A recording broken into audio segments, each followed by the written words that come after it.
নমস্কার, আমি অভিজিৎ রায়, civil engineer. আজকের বিষয়টা থাকবে এই যে জমিতে যে সয়েল টেস্ট এবং স্ট্রাকচারালগুলো প্রয়োজন হয় সেই বিষয়ে। অনেকে এটা বোঝেন না কেন লাগে, কিসের জন্য। এখন নিয়মকানুন চেঞ্জ হয়েছে, তো সেই ব্যাপারে একটু লাগে, আমি বলছি আপনাদেরকে।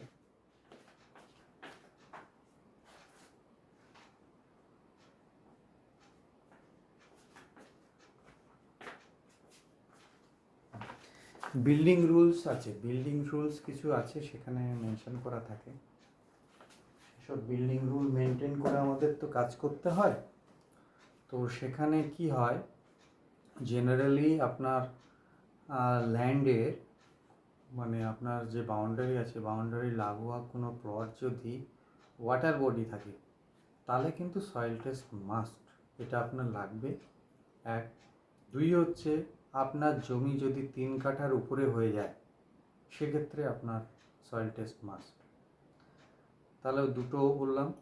3 নম্বর পয়েন্ট হচ্ছে আপনার স্ট্রাকচারটা G+1 বেশি হলে তখনই কিন্তু স্ট্রাকচার মাস্ট, মানে 3 তলার উপরে গেলেই আপনার বাড়ি,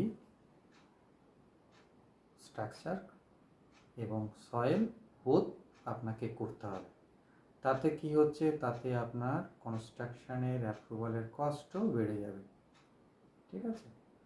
তো এটাই মেইন বলার ছিল, যে অনেকে বুঝতে পারেন না যে সয়েল টেস্ট কেন লাগবে। একতলা বাড়ি, ছোটো একতলা বাড়ি, সে আপনার 4 কাঠা জমি আছে, অথচ একতলা বাড়ি করবেন, তার জন্য সয়েল টেস্ট লাগবে। 4 কাঠা বাড়ি রয়েছে, আপনি 5 কাঠা 3 তলা বাড়ি করবেন, তার জন্য সয়েল টেস্ট লাগবে।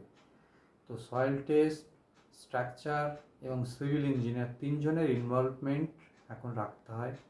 নিয়ম চেঞ্জ হয়েছে, চারিদিকে প্রচণ্ড রেস্ট্রিকশান।